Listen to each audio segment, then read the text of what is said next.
وہ شہر محبت جہاں مصطفیٰ۔ نحمدہ و نصلی علی رسولہ الکریم۔ ایک ساتھی کا سوال ہے کہ نظر لگنا کیسا ہے اور نظر اتارنا درست ہے یا نہیں؟ الجواب حامداً و مسلیاً اما بعد۔ نبی اکرم صلی اللہ علیہ وآلہ وسلم نے ارشاد فرمایا ہے کہ العین حق، یعنی نظر لگنا برحق ہے، اور آپ نے نظر اتارنے کے کچھ طریقے بتائے ہیں۔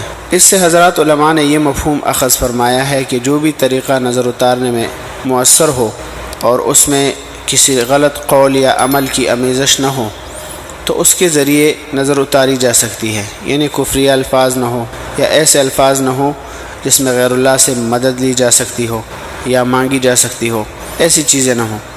ہمارے حضرت شیخ الاسلام مولانا سید حسین احمد مدنی نور اللہ مرقدہ کا طریقہ یہ تھا کہ آپ 11 سرخ مرچیں لے کر ہر مرچ پر ایک مرتبہ سورہ فاتحہ مع بسم اللہ پڑھ کر دم فرماتے، اور پھر جس کی نظر اتارنی ہوتی اس کے بدن پر اوپر سے نیچے تک پھیرتے تھے، اور 11 مرچیں اسی طرح پھیر کر ان کو جلانے کا حکم دیتے تھے۔ 3 دن تک اس عمل کو کرنے سے نظر کا اثر جاتا رہتا تھا۔ ہمارے یہاں اب بھی نظر اتارنے کے لیے یہی عمل کیا جاتا ہے، علماء حضرات کرتے ہیں، اور اللہ تعالیٰ کے فضل سے اس کا فوراً اثر ظاہر ہوتا ہے۔ بسا اوقات روتے ہوئے بچے پرسکون ہو جاتے ہیں، حسب معمول کھیلنے لگتے ہیں یا انہیں نیند آ جاتی ہے۔ مطلب یہ ہے کہ اگر کوئی شخص جائز حدود میں رہ کر نظر اتارے تو اس میں کوئی حرج نہیں ہے۔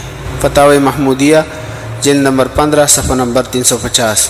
عن ابی امامۃ بن سہل بن حنیف انہ قال رأى عامر بن ربیعۃ سہل بن حنیف یغتسل فقال ما رأیتک اليوم ولا جلد مخبأۃ قال فلبت بسہل أتى رسول الله صلى الله عليه وآله وسلم فقيل يا رسول الله هل لك في سهل بن حنيف والله ما يرفع رأسه فقال هل تتهمون له أحدا قالوا نتهم عامر بن ربيعة قال فدعا رسول الله صلى الله عليه وآله وسلم عامرا فتغيظ عليه وقال على ما يقتل أحدكم أخاه ألا بركت اغتسل له فغسل عامر وجهه ويديه ومرفقيه وركبتيه وأطراف رجليه وداخلة إزاره في قدح ثم صب عليه فراح سهل مع الناس ليس به بأس۔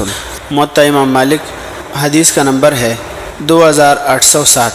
اسی طرح دوسری روایت سنن ابو داود میں ہے، اور تیسری روایت ابو داود کی شرح بذل المجہود کتاب الطب میں ہے، اور مصنف ابن ابی شیبہ میں بھی ہے۔ شامی میں لکھا ہے ولا بأس بالمعاذات اذا كتب فيها القرآن او اسماء الله تعالى قالوا وانما تكره العوذة اذا كانت بغير لسان العرب ولا يدري ما هو ولعله يدخله سحر او كفر او غير ذلك واما ما كان من القرآن او شيء من الدعوات فلا بأس به لا بأس بوضع الجماجم في الزرع والمبتخة لدفع ضرر العين لأن العين حق تصيب المال والآدمي والحيوان ويظهر أثره في ذلك عرف بالآثار۔ شامی جلد نمبر 9 صفحہ نمبر 523۔